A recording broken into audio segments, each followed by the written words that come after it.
L'actualité est dramatique, vous le savez, c'est l'horreur lors de la nuit du Nouvel An à Crans-Montana, des jeunes qui venaient de se souhaiter une bonne année, qui faisaient la fête dans ce bar, le Constellation, jusqu'à cet incendie. Le feu a tué 40 personnes, dont 9 Français. Vous avez sûrement vu leurs photos, leurs visages dans la presse. Que dire sur un événement comme celui-là ? Tous les morts et les blessés ont été identifiés, a déclaré la police en début d'après-midi, et ces questions avec toutes les vidéos qui ont circulé sur les réseaux sociaux. Comment expliquer que des jeunes gens filmaient, continuaient de danser au moment du départ du feu au sol ? Comment expliquer que certains ont préféré filmer à l'extérieur du bar avec leur portable pendant l'incendie, au lieu de secourir ces jeunes qui tentaient de sortir de l'établissement, de fuir le feu ? Emmanuel Macron se rendra en Suisse d'ailleurs vendredi pour la cérémonie d'hommage aux victimes de l'incendie. Je vous propose d'écouter Laetitia. Vous devinez, vous savez ou vous connaissez son visage, vous l'avez vu plusieurs fois à la télévision ou sur les réseaux sociaux. C'est la mère d'Arthur Brodard, 16 ans, et son fils fait partie des victimes.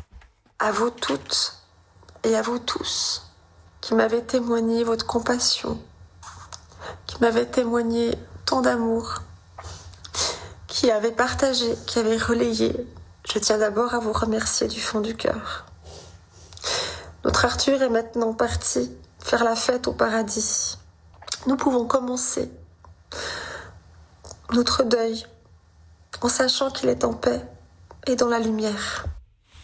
Une pensée évidemment pour cette mère dont la vie ne sera plus jamais la même. Une pensée et des prières pour Arthur Brodard. Écoutez également la chanson Alléluia interprétée hier lors de l'hommage aux victimes.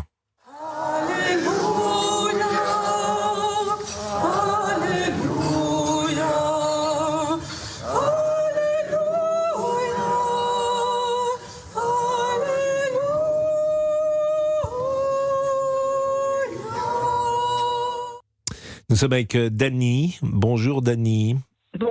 Bonjour. Et merci d'être avec nous. Vous êtes témoin de l'incendie à Crans-Montana. Où étiez-vous dans la Malheureusement, je me trouvais dans un restaurant célèbre de Crans-Montana. Nous venions de terminer le repas du réveillon avec des amis.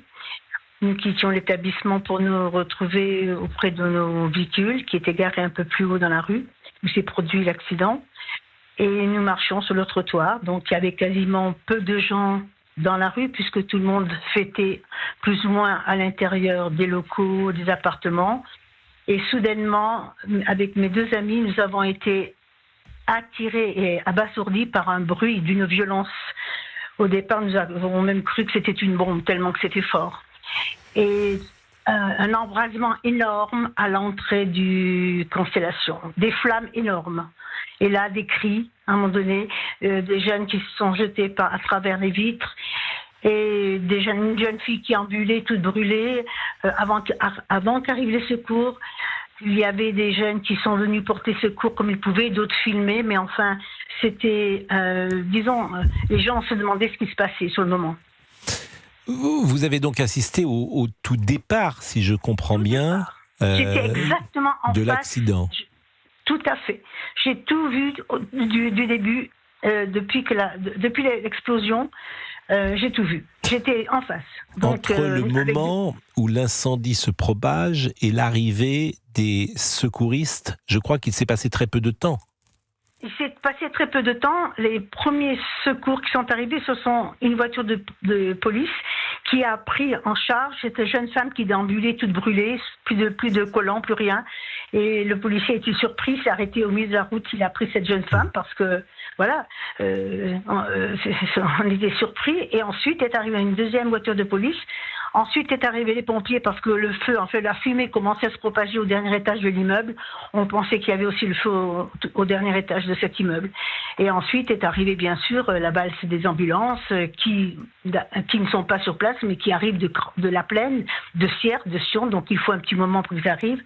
Et bon, ils sont arrivés assez rapidement, naturellement, mais enfin, il y a eu un laps de temps où il y a eu un affolement parce que tout le monde voulait aider et se demandait en même temps la surprise de voir. Ils ne savaient pas ce qui se passait, tout le monde était affolé. Donc nous sommes rentrés, moi j'ai pris un garçon en charge qui était brûlé, qui était affolé, complètement hébété. Nous avons réussi je l'ai maîtrisé parce qu'il ne savait plus où il était, il voulait absolument bouger, appeler ses parents, il était Mais en attendant que les ambulances arrivent, nous avons pu aller au 1900, le restaurant 1900, pour essayer de les mettre à l'abri parce qu'il fait froid aussi à Crans-Montana l'hiver. Et donc on a essayé de lui mettre quelque chose de chaud sur le corps. Il tremblait. Il y a eu quand même des jeunes, faut le dire, qui sont venus vite au secours et qui ont essayé, avec leurs petits moyens, leurs propres moyens, en attendant les secours, de secourir les autres. J'ai vu 2 garçons prendre à bras le corps un garçon qui avait l'air quasiment presque mort. Il disait, il faut faire vite, il va mourir. Une autre personne allongée devant le Constellation. Enfin, c'était la panique totale. Et j'imagine que vous avez passé l'ensemble de la nuit devant le Constellation ?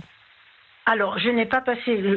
Dès qu'est arrivé les ambulances et que, il y a eu une certaine équipe qui a pu prendre en charge tous ces blessés. Moi, je suis partie, je suis rentrée chez moi parce que je n'avais plus rien à faire ici, n'est-ce pas ? J'ai voulu rester pour soutenir moralement, psychologiquement les premiers blessés, mais après, je suis partie. Ce jeune homme que vous avez secouru dans les premières minutes, vous savez aujourd'hui où il est et comment il va ? Absolument. Je ne sais pas parce que, écoutez, sur le moment, je n'ai pas posé de questions. Je ne voulais qu'une chose, lui donner un peu de chaleur, de réconfort et l'aider avec mes petits moyens pour qu'il se calme parce qu'il était en panique. Voilà. Je pense que c'est quelqu'un du pays, d'après le physique et comme il parlait, c'est un Valaisan qui doit habiter dans la région. Voilà. Mais j'en sais pas plus et j'ai rien demandé parce que sur le moment, j'ai pas posé de questions. Dany est avec nous. Elle est témoin de l'incendie à Crans-Montana à 17h11 sur l'antenne d'Europe 1 et je la remercie grandement. Vous êtes française, Dany ? Je suis franco-suisse, mais d'origine niçoise. Et vous vivez à Crans-Montana depuis 26 ans ? Depuis 26 ans, oui. Est-ce que vous connaissiez cet endroit, le Constellation ? Est-ce que vous étiez déjà entré dans cet endroit ? Oui. Jadis, je connaissais très bien puisque je jouais au billard plus jeune. Les escaliers étaient beaucoup plus larges. Or, ils ont rétréci les escaliers. Alors, vous voyez, dans un affolement pareil, vous imaginez des moutons qui veulent traverser une rivière quand il y a des crocodiles derrière qui veulent leur courir derrière. Chacun passe par-dessus et puis ça fait comme un goulot qui s'est rétréci et voilà. C'est-à-dire que vous n'étiez jamais entré dans le Constellation depuis qu'il y avait ce nouveau propriétaire et depuis qu'il y avait eu sans doute des travaux effectués. Non, jamais parce que c'était redevenu un endroit très jeune, donc vous voyez, bon... C'est un endroit festif, effectivement. Voilà. D'ailleurs, ce sont quasiment que des jeunes gens qui sont décédés. Je ne sais pas s'il y a quelqu'un au-dessus de 40 ou 45 ans. J'ai regardé la liste, c'est des gens extrêmement jeunes. C'est toute une jeunesse extrêmement jeune, c'est la jeunesse vaudoise. Il y avait aussi des très belles familles assez, on va dire, de milieu social assez haut. C'est un endroit très huppé, manifestement, qui rassemblait une jeunesse plutôt privilégiée. Voilà, c'est plutôt une jeunesse un peu entre guillemets dorée, on va dire, donc les parents fêtaient d'un côté et les enfants fêtaient de l'autre. Et puis dans une station, c'est un peu un gros village, tout le monde, voilà. Donc jamais les parents n'auraient pensé que leurs enfants étaient en danger. Vous habitez à Crans-Montana même ? J'habite dans la région, j'habite sur la route de Crans-Montana, oui, je fais partie de Crans-Montana. Bon, est-ce que vous connaissez des familles qui ont perdu ou dont... Oui, naturellement, indirectement, je les connais puisque dans tous les commerces, à Crans, on se connaît plus ou moins tous. Et donc, par ouï-dire, j'ai entendu dire par une amie qui avait aussi un fils qui était parti, qui avait été brûlé à 35% et qui était parti se faire, par avion, a été hospitalisé à Stuttgart. Et je crois qu'elle m'a appelé pour me dire qu'il était décédé. Voilà. Les travaux dans le Constellation, la nouvelle donne de la nouvelle architecture. Est-ce que vous savez de quand dataient les travaux qui avaient été mis en place ?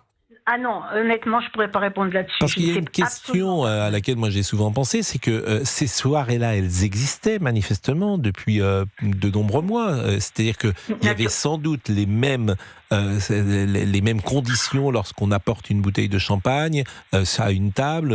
Il y a des jeunes femmes qui sont juchées sur les épaules, si j'ai bien compris. Et le feu était possible et n'avait jamais pris. C'est ça que je n'ai pas réussi à savoir, si déjà il y avait eu ce type le fait qu'elle soit sur les épaules, peut-être c'est rare. Ouais, je crois que c'est ça. Paraît-il que Parce c'était que- l'habitude. Ce genre, peut-être. alors je peux vous dire que c'est exceptionnellement pour le 31 quand on a allumé toutes ces bougies. Ah oui, mais, donc les autres soirs, il n'y avait pas de bougies dans... Ça, non, vous êtes... non, c'est une non, information non, importante que non, vous nous donnez, non, parce que je non, croyais que non, c'était la non. règle dans ces soirées. Non, c'était la règle. Ils ont fait un petit peu comme on fait à Saint-Tropez ou sur la Côte d'Azur. Vous savez, je connais bien ces ambiances festives. Mais non, il n'y avait pas ça en dehors du 31. Ils ne faisaient pas des choses comme ça. Les jeunes se réunissaient, il y avait de la musique, certes, mais à ma connaissance, je ne crois pas qu'il y avait, hormis ce jour, des étincelles, des bougies étincelantes qui pouvaient flamber le plafond, non. Restez avec nous, Dany. Je vous remercie beaucoup parce que, évidemment, pour vous, ça a été un moment douloureux et d'être témoin de cela. Et évidemment, pour ceux qui en sont les victimes, et les blessés, c'est un moment d'une gravité extrême et on pense bien sûr aux familles.